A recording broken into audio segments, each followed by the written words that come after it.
Let's get started. Hi, everyone. Good morning, good afternoon, or good evening, whatever the case might be for you. I know that we are truly an international crowd here tonight. I saw people from Australia, from New Zealand, from the US, and from Europe, and of course from Asia. So we are pretty much covering all grounds at this time slot. So I'm really, really happy to see you here. I'm Alex, and on behalf of the Mindvalley team, I would like to welcome you to your Rapid Transformational Hypnotherapy for Abundance Q&A coaching call number 2. We have a great session prepared for you today. We have very interesting topics that we'll cover, belonging mainly to chapters 2, 3, and 4 of your quest. We are almost there, guys. We have like one more chapter to go. And I believe you'll get great insights from tonight's session. That being said, and without further ado, let's welcome our best-selling author and a celebrity therapist, and of course, our wonderful teacher on this journey, Marissa Peer. Hi, Marissa. Hello, everyone, and Happy New Year to you all. I hope you've had the best New Year. I've been all over the world, actually. I've been in Australia, New Zealand, and Bali, and now I'm here, and it's very nice to be back in LA, my second home. Wonderful. Let's dive right in because we have 420 people and counting, plus our panelists, actually. So we have around 450 people, and I'm pretty sure more will join along the way. So let's just dive right in. And our first pre-submitted question, for example, comes from Petra. What can you do when you cannot find any memories of limiting beliefs about wealth in your family, but you still obviously have limiting beliefs for yourself? So far, and this is a very general question that we've received, so far, I haven't been able to recover any memories from the regression hypnosis. How do I recover them? Well, I'm assuming you still see your family. So the ideal thing is just to spend some time next time you're there having lunch or dinner or afternoon, just notice how they talk. You see, it may not be even a family belief. It could be a global belief. We're all brought up, if you're religious, to believe that pursuit of money is the root of all evil, and people who like money have sold their soul to the devil. Sometimes we're influenced, weirdly enough, by television or advertising. After all, we tend to be bombarded by adverts up to 400 times a day. So I would say go and spend some time with your family if you can and listen to their talking, or you can ask a sibling or an aunt or an uncle, you know, what did my mom say about money? What did for instance, I can give you an example of my own. My parents were not poor. My father was a headmaster, or you'd call a principal. And we used to drive to Scotland, which was like a 5.5-hour journey. And we'd stop at a little cafe. It was something equivalent of Denny's. But my mum was always very worried about how much this stuff would cost. And she was very strict about, you know, you can order this, but we could never order like milkshakes or sodas. And even at that early age, I was aware that although my parents had money, they didn't want to spend it. They were always looking for reduced stuff. And so with not a word being said, I picked up this belief that there isn't enough money and you always have to buy reduced stuff and bargain stuff. And I know when we used to go grocery shopping, my dad was always looking for the bargains, always in the bargain bin and always buying reduced stuff. And that left me with a belief that even when you're a successful man who was a principal, a head teacher, you can't get enough money. Or even if you have money, you haven't got enough to go around. So try and look at images rather than look for the words. Certainly you can ask people, you can ask aunties, uncles, grandparents, cousins, siblings, because they will have some information to share with you.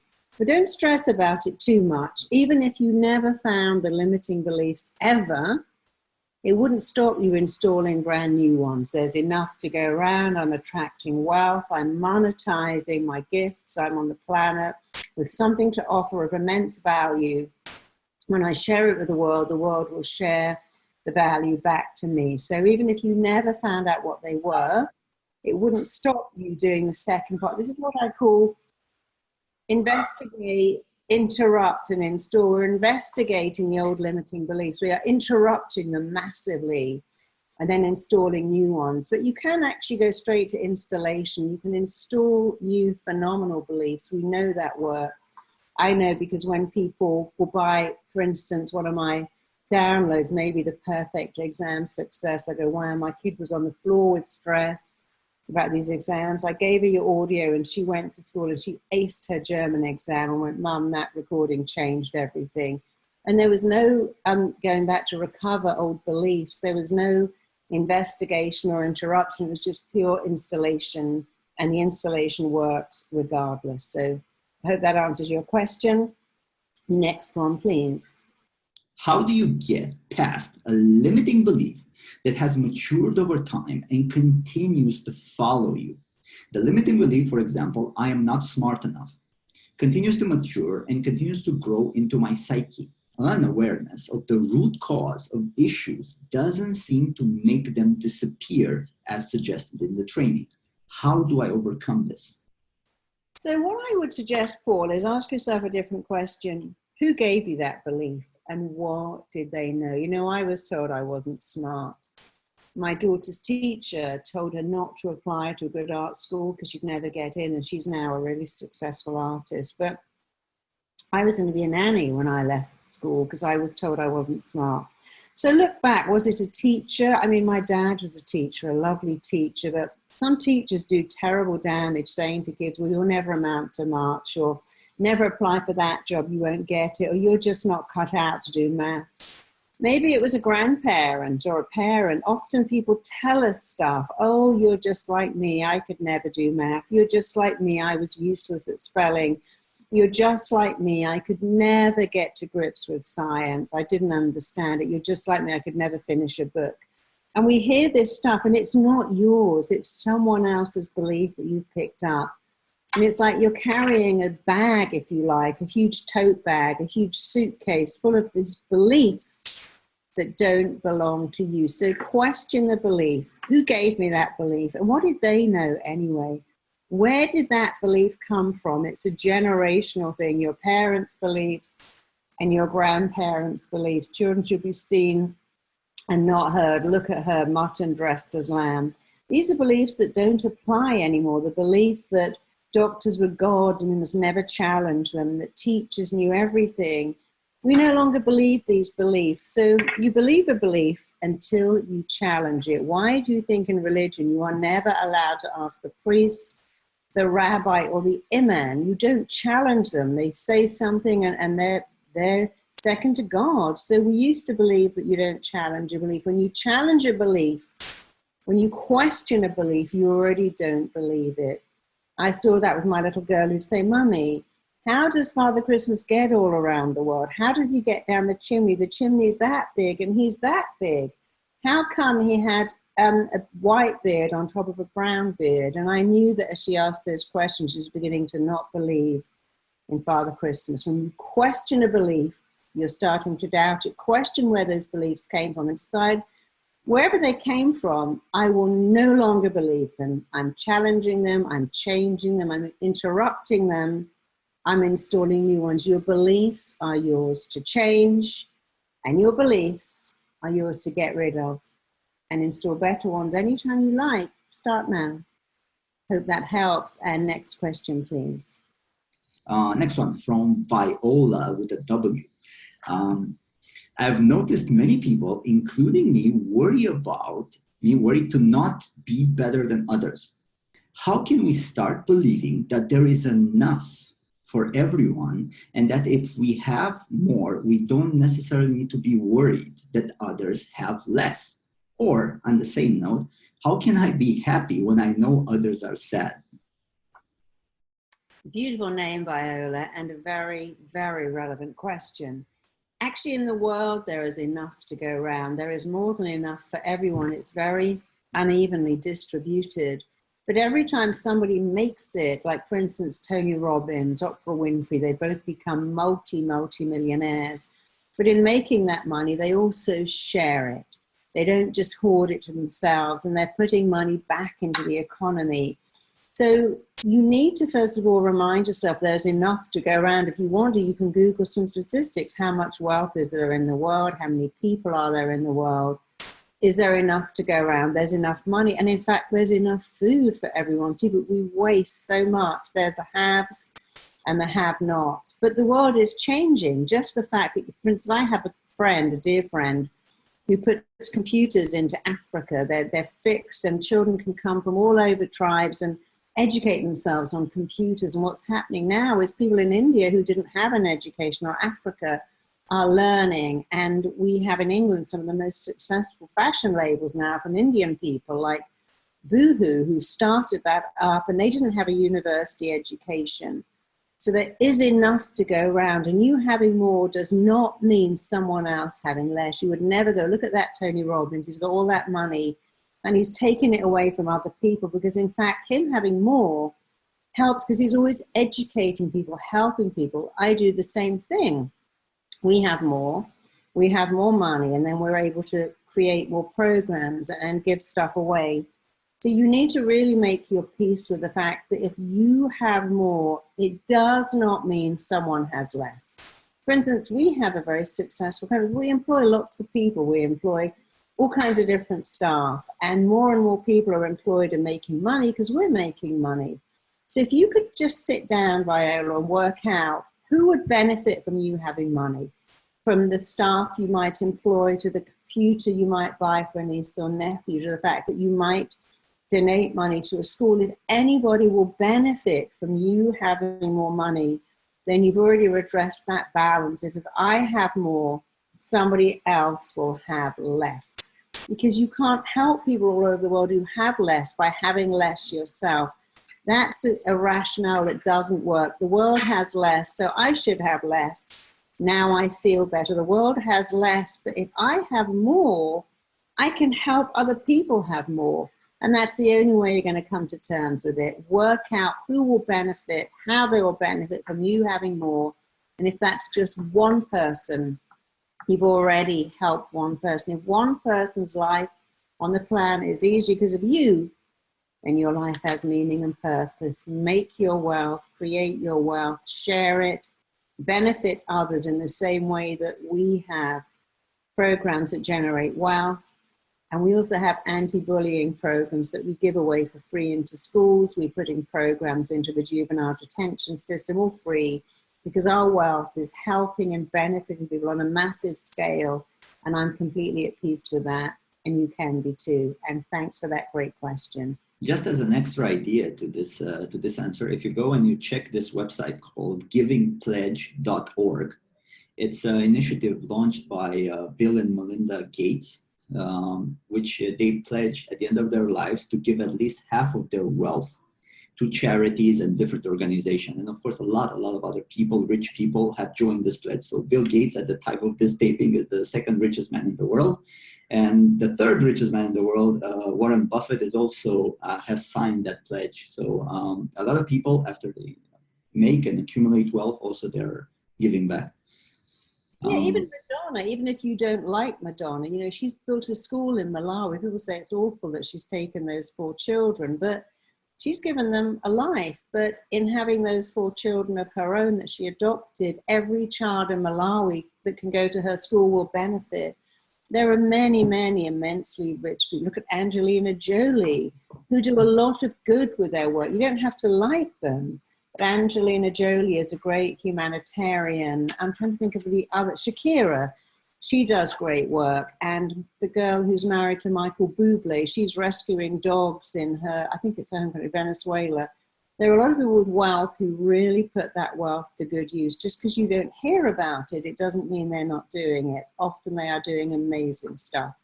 And Tony Robbins' Basket Brigade, he feeds homeless people every Thanksgiving and every Christmas. And I do that too. And he taught me how to do that. So don't doubt that you can't make a massive impact. If you think you're too small to make a difference, you've never been in a room with a mosquito. Well, that's great. Okay, next question here from Kaija. I would like to know if there are any methods which can help people to get rid of shame.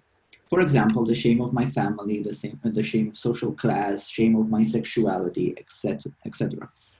Yeah, well, you see, shame is acquired just like guilt. You know, babies don't have any shame. If you pick up a baby and its diaper leaks all over your suede shirt or skirt, they have no shame. They're not shamed about their bodies. So shame is created. And it's a terrible shame that we feel this shame, this embarrassment, this humiliation that we don't conform. Maybe you came from a really poor family. Maybe your family are obese. Maybe they have habits that embarrass you. But you don't have to feel shame. For instance, there's a great song by Diana Ross that was played in my generation about love child born in poverty and the shame of having a baby out of wedlock, which nobody cares about now. I know when I was at school, one of the girls in my school had to leave school because she was pregnant. She was 16, and it was terrible humiliation. Now people don't care because society changes all the time. Coming from poverty, I'm going, I've made it. I came from nothing. We actually look up to people who said, I had no university education, or my parents were obese or illiterate, and here I am changing everything. You should own and be proud of where you came from. Be proud of the fact that you are here breaking boundaries, smashing old models. You can only be shameful if you choose to feel shame. It's rather like you can only be rejected if you allow yourself to be rejected. You can only feel shame if someone lets you. I'll give you an example. I was working on a television show in England, and one of the guests, her agent, was in the green room with me. And I knew that she tried to get one of her other clients to have my job as the shrink on this show. And she kept saying to me, you know, my client has got a bachelor's degree. My client is a doctor. My client is the psychologist. Are you a doctor? I said, no, I'm not a doctor. She goes, why? Well, what have you got then if you haven't got a degree? I said, oh, I've got lots and lots of really happy clients, armfuls of happy clients, and also a very happy bank balance. So I didn't need a degree to get that. And she sort of laughed because she wanted to humiliate me and make me feel inadequate. It was a bit like a seesaw. I was here and her client, who's a doctor, was here. And she was trying to do this to make her client elevated and me diminished. But to do that, I had to agree with her. When I laughed and said, I don't have a degree, I'm not a doctor, but I have happy clients and a very happy bank balance, she actually laughed and she smiled and we became friends. And a month later, she called me and said, I've got a job on a TV show. I don't think my client, Dr. X, is right. Would you like it? Did you have to give me a commission? I'm like, sure. She got me a great job, paid a lot of money. She got a commission from it because I didn't let her shame me or humiliate me. And there are people, I mean, they still do that. Somebody wrote on my one of my YouTubes this week, that woman is a transvestite. I didn't get upset. I didn't cry. I kind of laughed and thought, what kind of person sits at home and does that? But I know I'm not a transvestite. I could have been really hurt. I could have said to Amazon or YouTube, take that down. That's so-and-so. It's still there. I've left it up because I'm not letting that in. And that is a lesson to everyone. You choose what you let in. You can't stop people saying mean things, horrible things, nasty things, but it's up to you whether you let them in or not. And the very fact that I can tell you that someone last week said I'm a transvestite and I can laugh about it is proof that I get to choose what I let in. I'm not letting that in. Don't let anything that would hurt you. Laugh about it. Feel sad for the person who sits at home trying to shame you. You know, I remember Sarah Michelle Gellar was saying that when she first started in Buffy the Vampire Slayer, people would write in and go, well, you came from a trailer park. You're trailer trash. I said, you know what? I had no idea that living in a trailer made me trailer trash. I loved that life. We were surrounded by other people in trailers. It was a great community. I was so happy till I got to high school and people would go, oh, you live on the wrong side of tracks. You're really poor. But I never felt poor and I didn't let it in. And I know that both Michael Caine and Billy Connolly said that when they were evacuated in the war, because in the war in England, because bombs were dropping on cities, they sent children out to the country. They had no idea they were poor until they saw a different life. And then they came back to what was described as poverty. But they said we were happy, particularly Michael Caine. So I was happy.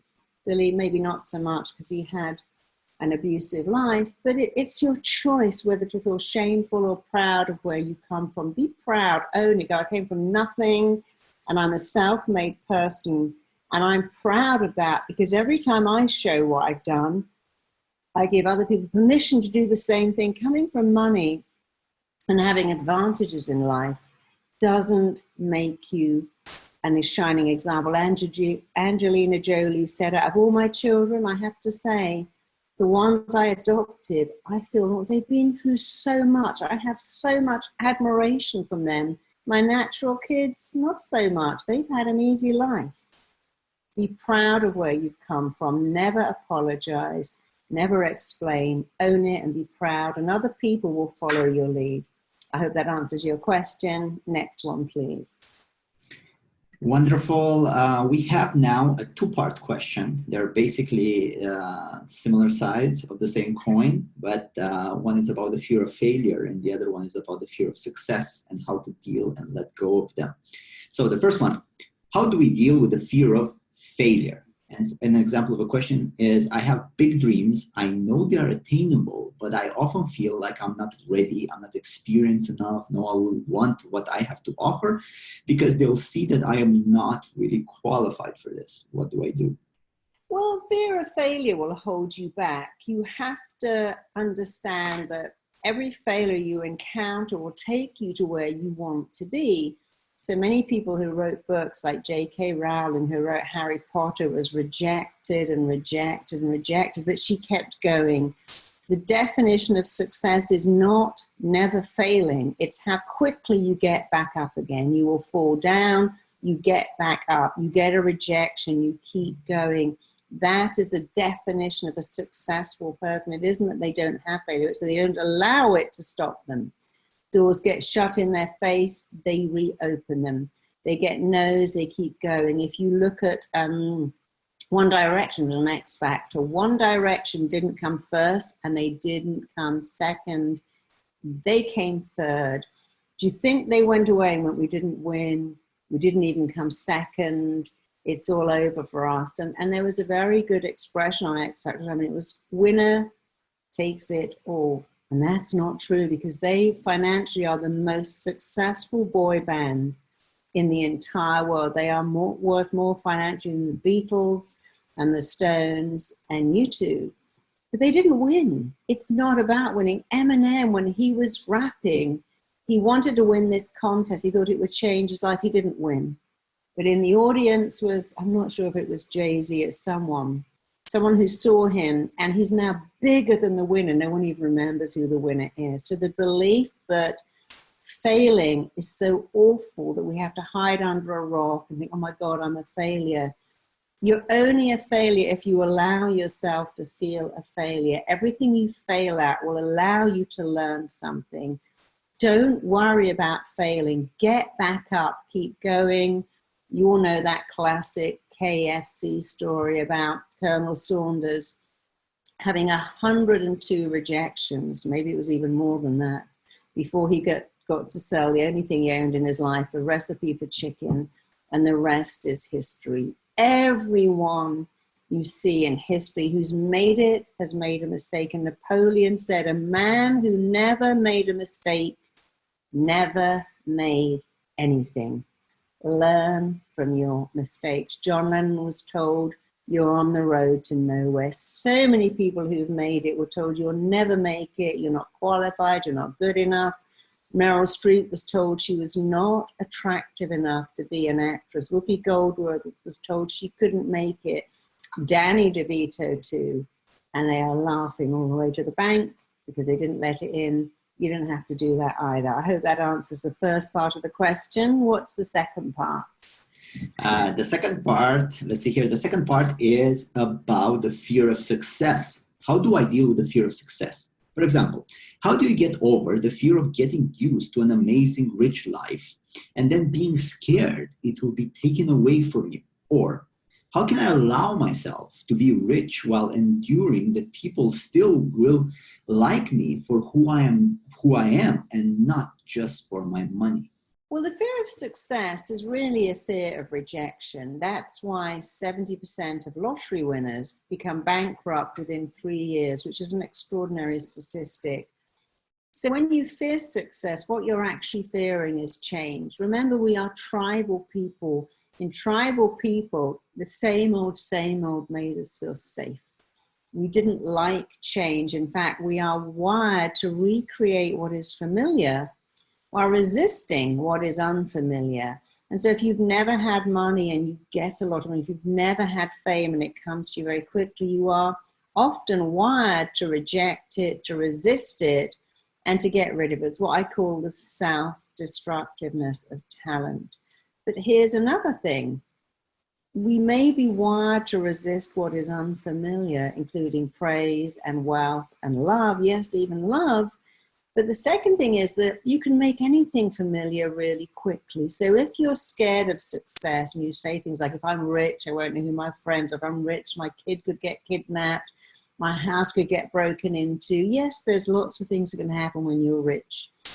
And if you focus on them, you'll resist wealth. And if you decide, you know, I'm the same person, rich or poor, I've got a good heart and I'm smart and I can make a lot of money and do good with it, you won't fear it.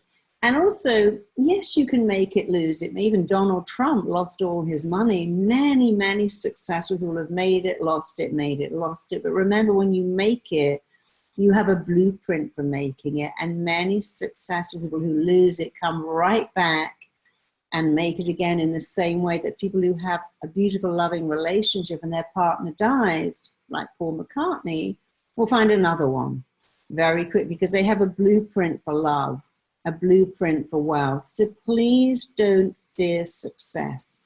Be excited about it, welcome it. So I'm excited, I welcome these changes. The thing about change is the only way you can feel good about change is if you can control the direction of change in your life and make it change for the better. We all change. We can't stop change. When you fear change, you're in a place of resistance. Welcome the change. Make it change for the better. Look at your fears. I won't know who my friends are. I go, well, that's ridiculous. My friends love me, the real me. With money, I'm the same person. There's so many people I can help. If you fear money, you'll get rid of it. If you fear love, you'll block it. If you welcome money or love and embrace it and let it into your life, you'll get more and more and more of it. So don't fear it, because fear makes you resist it. Welcome it, be excited, know that you are the same person, you always will be. And look at some role models, as you said, Warren Buffett, all these people, Bill Gates, who are doing so much good, Oprah Winfrey, who's opened children's schools and girls' schools in Africa. There are many people with wealth doing amazing things, and you can be one of them. Just choose to do that straight away. I hope that answered your question. Next one, please. Great. Next question here on the list. You guided us to explore some of the deep-rooted limiting beliefs we have. My question is, after I know the root cause of my problems, what should I do with them? Even though I said it's not for me, that's not enough. Deep down, I feel that it's still there, as the beliefs are with me for many, many years up to this point. What do I do? Sure. Well, you know, I've told you before about the 3 ways we change. Some people change instantly like that. They find a belief. My dad said I was ugly. I'll give you an example. Somebody wrote to me just this morning and said, you know, where I was brought up, girls were stupid. In fact, my father said to me, you only need to learn how to operate 4 burners of a stove. That's it for you. You're going to have kids, raise kids. There's no point you being smart. It's utterly wasted on a girl. And she heard that over and over again. She was given away. The person she was giving to beat her. And she's brought up with this belief, you don't matter, girls don't matter, you're not important. And she heard that for years, and she became a nurse who continued that belief that I'm here to give to everyone else. And then she did this program. Everything changed. She said, I bought myself a beautiful watch. And I went, I look great in that watch. I'm wearing it every day. I matter. So it doesn't matter how long you've had beliefs. Your job is to interrupt those beliefs, to wipe out this, to refuse to let those beliefs stay in your head. They may pop back and you just go, no, I'm not letting that in. I will not allow that belief residence in my mind. So you may change immediately. You may find that your change is cumulative, it creeps up, and you may find that you don't even notice you're changing. Then one day you think, oh, I don't believe that anymore, because you have changed retroactively. You have lag time. Your mind learns by repetition. It may take you longer than someone else to interrupt your beliefs. After all, let's imagine you're out of shape and you go to the gym to work out and get in shape. You may have a friend that says, you know, I did this program in 10 weeks, my body was perfect. You go, mine actually is not perfect yet. It's taken me 3 months or 6 months, but it doesn't matter. When I learned to drive, I think I failed my driving test 3 times. My sister passed it immediately, but we're equal on the road now. I don't go, well, I'm not as good a driver as my sister. She had 10 lessons and passed her test. I had 100 lessons and failed my test 3 times. We're equal.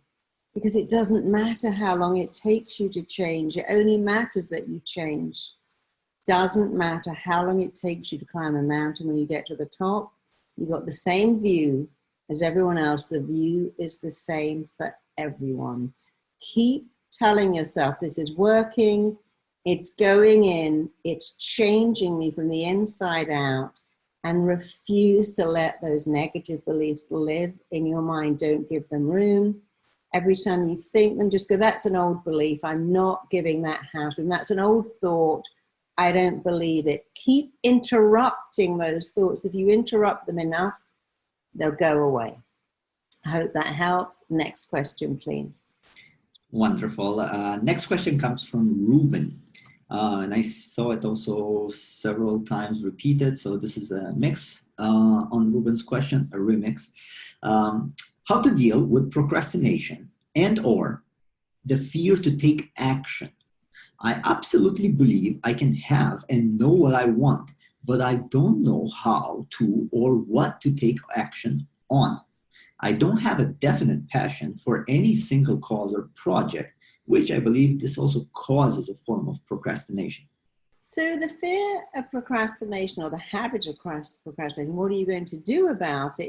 Your first step is to identify my go-to behavior seems to be to procrastinate, to put things off. And that again is a fear.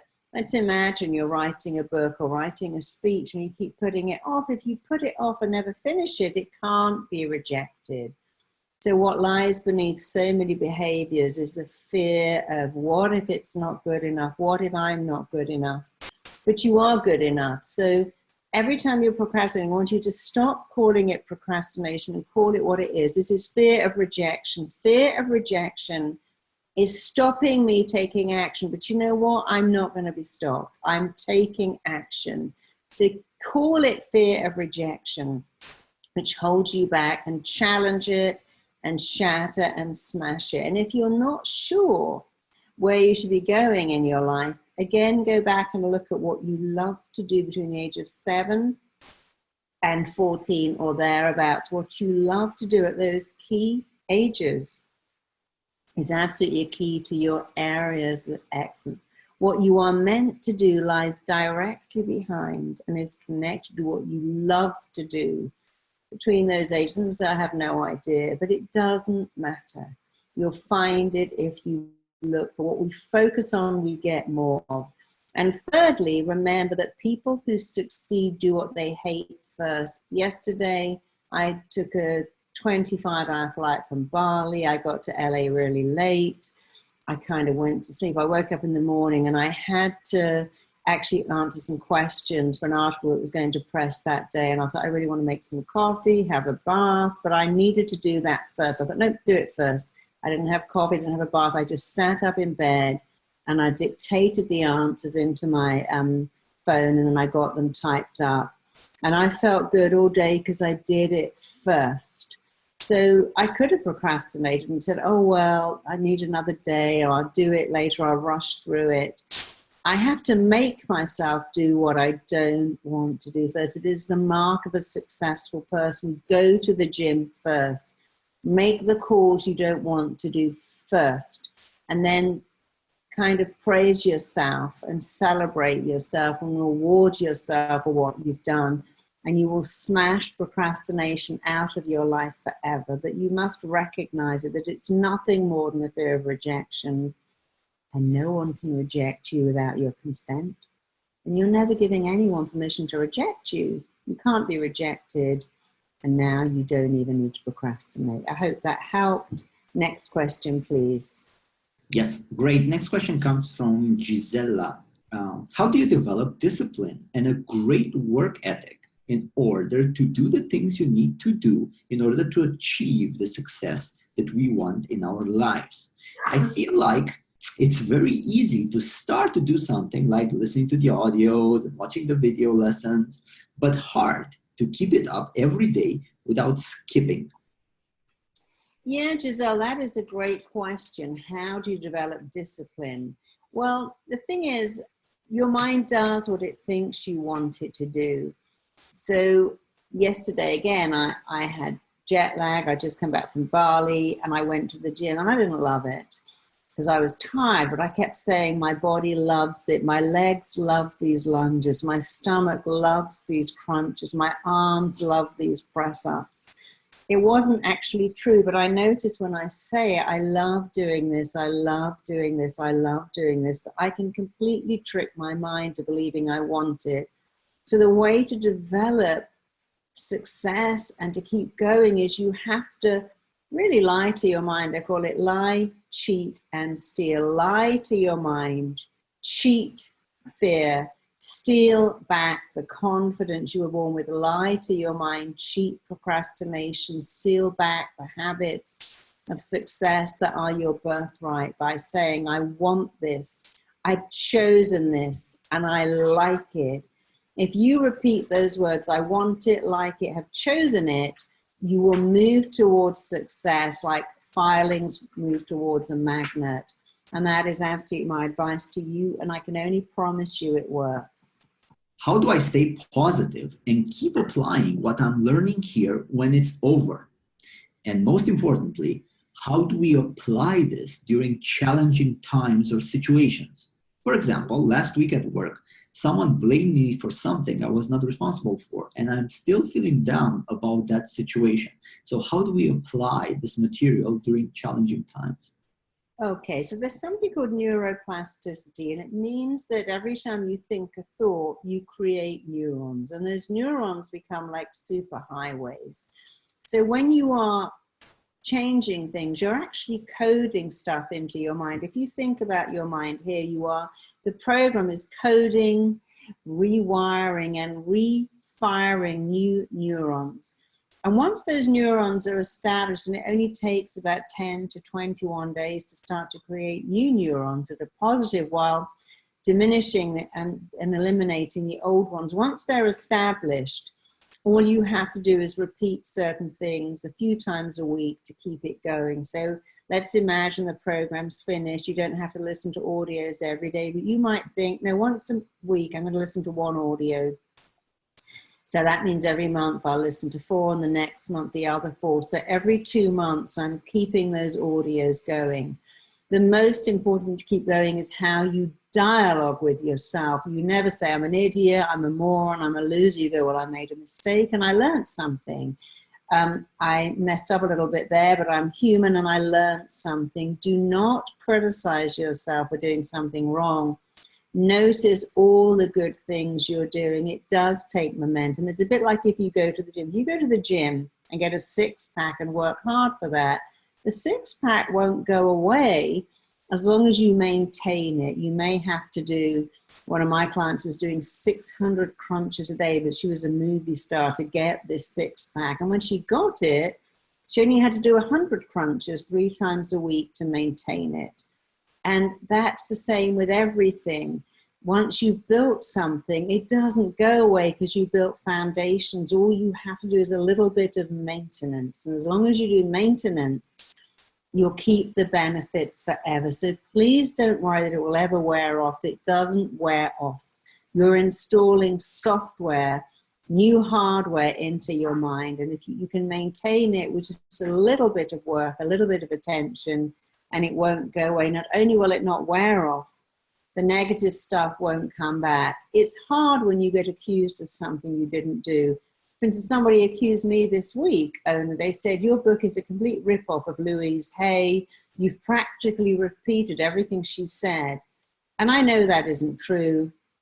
And I thought that was rather hurtful, but I decided, you know what, I just want to let that go. I know in my heart that my book, You Can Be Thin, is in no way a ripoff of Louise Hay.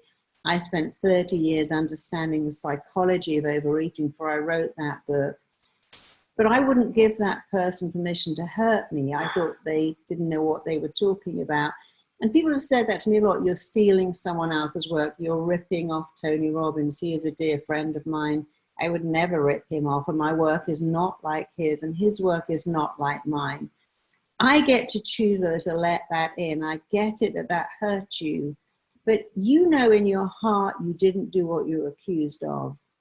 Decide not to let that in. You don't have to prove it or go back and do anything except know in your heart that you didn't make a mistake, that that person was wrong.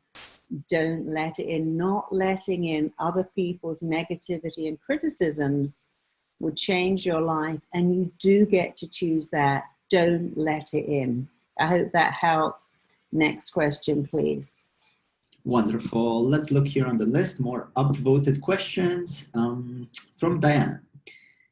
Is the RTT training and hypnosis session compatible with other techniques like meditation, brain entrainment, EFT tapping, etc.?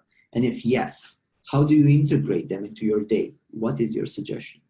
Absolutely. I would say the program is particularly compatible with meditation. If you meditate, it's different to hypnosis, but also quite similar. And while you're doing your meditation, you can focus on all the things that you want. You can remember what I say, what you want wants you, what you are moving towards is moving towards you. If you like tapping, then you're very welcome to do some tapping again when you're in that hypnotic state. Personally, I think this program is so thorough and so full that you don't need anything else but the program. But should you happen to go, but yes, I love tapping, or I like holding crystals in my hand, or rune stones, then I like vision boards. You can add these things very well into the program. We have a lot of RTT graduates who've learned my methods, and so I'm an existing nutritionist, I'm an existing doctor, I'm an existing chiropractor, or indeed I am an EDR or an EFT practitioner. Can I combine it? And we do allow that. There are restrictions, but because this is for you, you can combine it with anything at all, chanting, meditating, whatever you like, by all means combine it. It won't make it less effective. It's effective enough without anything else. But if you like that, go ahead and add it, and you'll feel the benefits even more. Can you talk about the limited belief about not having enough time, or feeling the lack of time, being always stressed by this? Yeah, and I do get this feeling, this belief that there isn't enough time in the day. There's 24 hours in the day. I'm doing an 8-hour job and a 2-hour commute and then 8 hours of sleep. I don't have a lot of time left. It's not about how much time you have left. It's about how constructively you use it. So if you commute for 8 hours, work for 10, sleep for 10, that's already 18 hours of your day gone. But we do actually have enough time. I'd invite you to look at how much time you waste. And I don't mean to say that critically, but how much time are you on screen time or FaceTime? How much time are you watching TV or wasting time? And people who are very, very successful are selective. They'll say, I never put the television on. Personally, I find television deeply relaxing. I don't watch it a lot, but I will unwind. But I don't watch live TV. I record the stuff I want to watch or download it and watch it selectively. A lot of people spend a lot of time reading the paper or doing stuff that isn't important. So take your 24-hour day, have a look at it and notice the time that you do have. And also do something else too. You may find that Monday to Friday you have no free time, but weekends you do have time. And I always think you should recharge yourself like a battery. If something is super important, you'll do it. I love the expression, if you want something done, give it to a busy person. You know, when I wrote one of my books, I think the publishing date was the 12th of September, and my editor said, actually, I want it on the 12th of August. Is that possible? And it was, but I literally had to write, get up, write.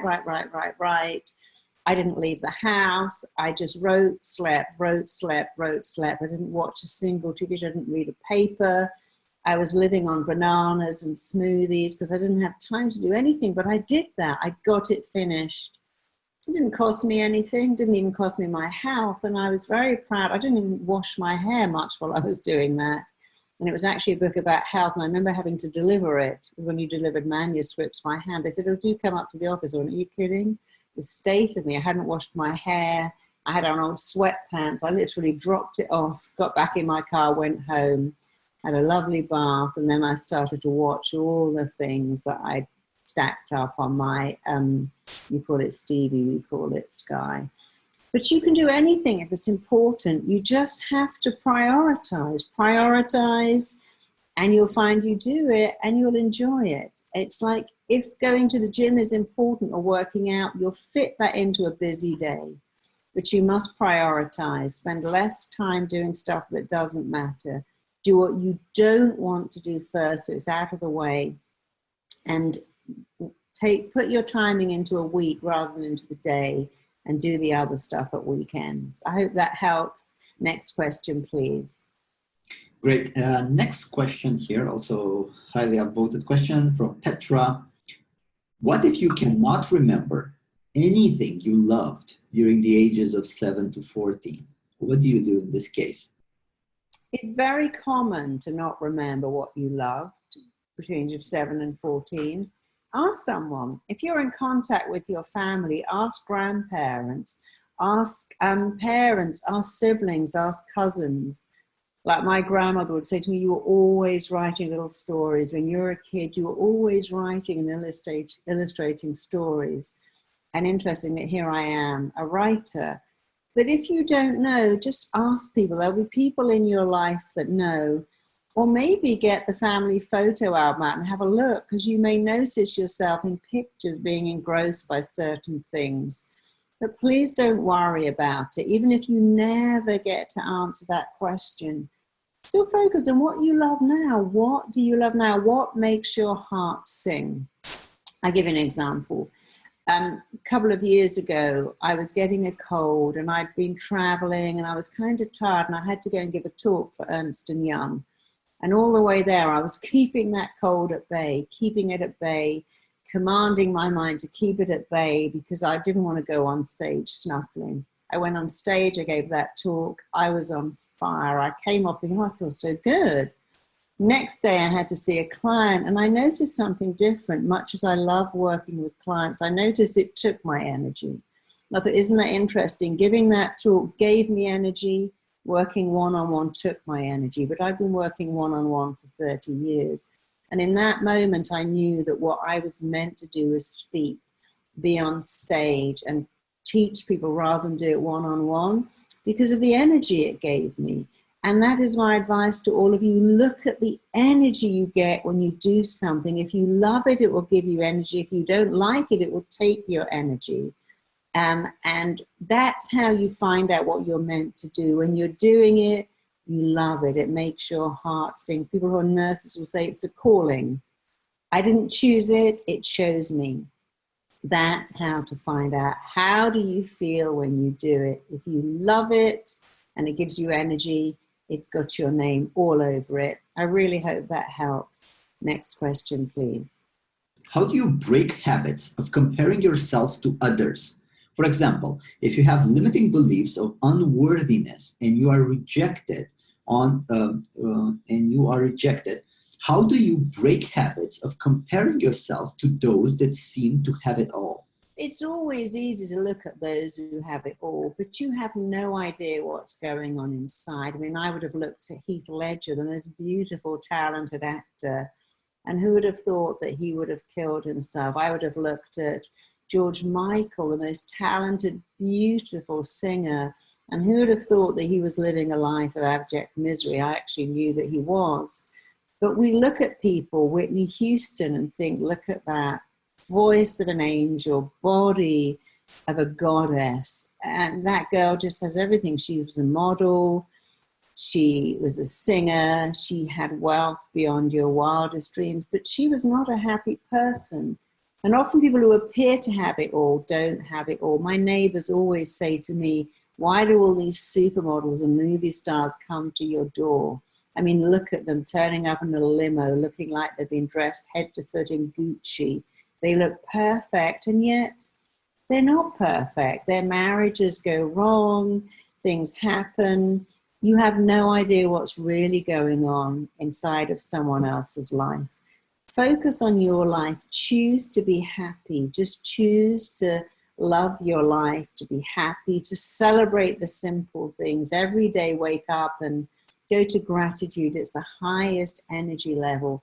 Say things like, oh, I love waking up. I love these sheets. I love my first coffee of the day. I love this shower gel. I love hearing my children laughing. I love whatever you love.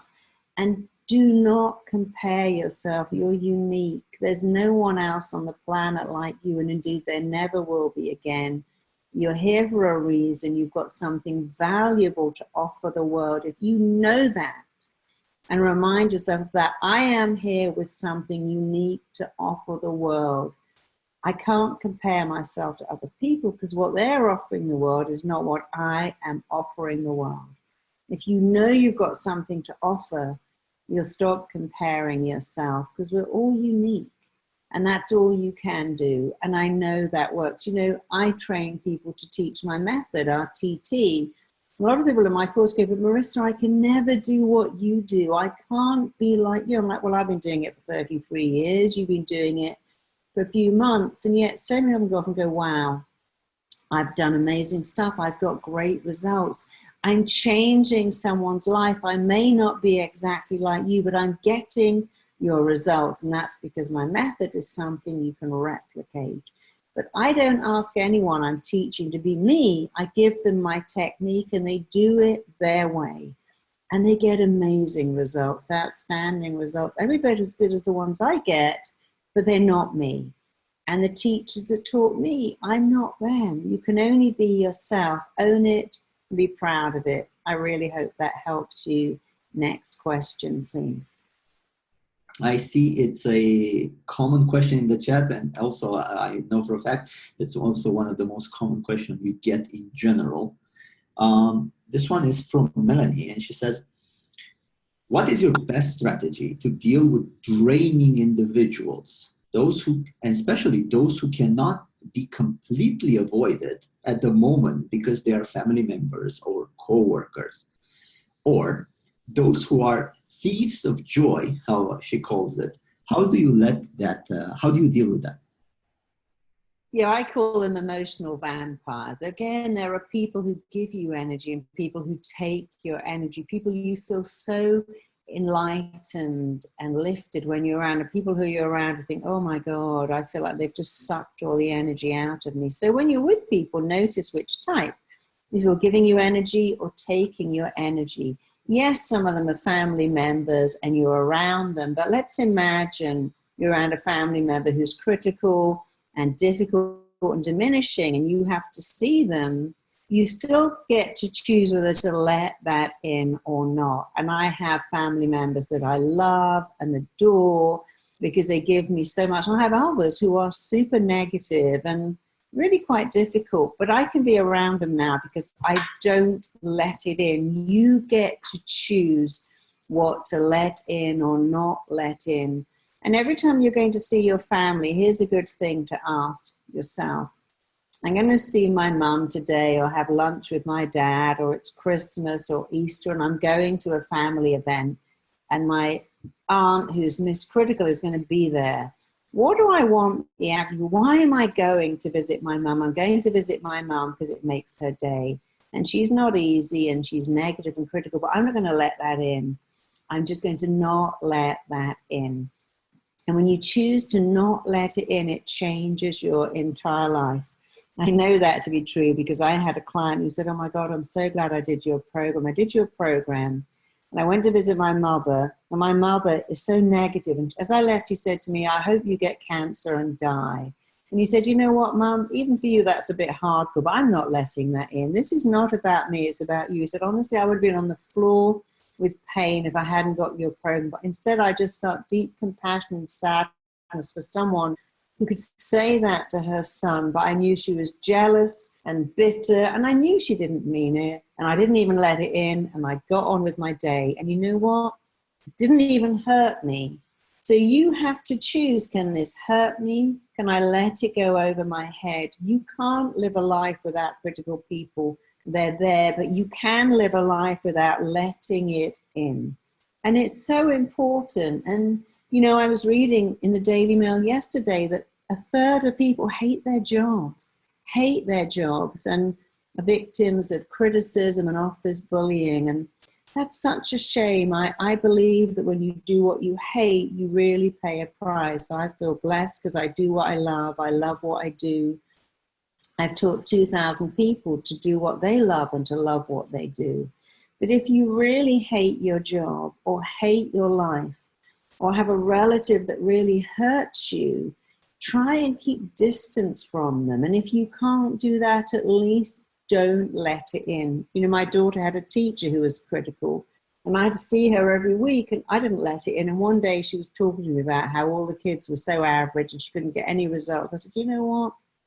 You use this word average so much. Do you think that maybe you're just an average teacher? You know what? She never said that to me again because she knew I'd worked her out. And I wasn't rude to her.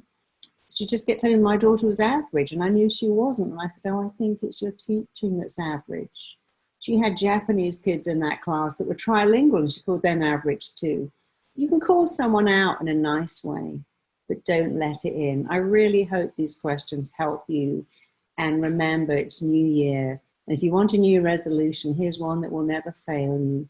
Tell yourself you are enough every day. Write it on your mirrors, write it on your screensaver, let it in, because if you know you're enough, no boss, no relative, no job, no social media can diminish you, and it's the best resolution you can ever give yourself. And if you haven't had your question answered today, I'm so sorry about that, but please go to your Facebook group where other people will share their answers and will answer your questions.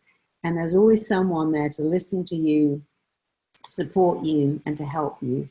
And thank you so much for tuning in. Over to you, Alex. Thank you very much, Marissa. That's all the time we had for today. Hope you had lots of fun and you got a lot of great value from this session.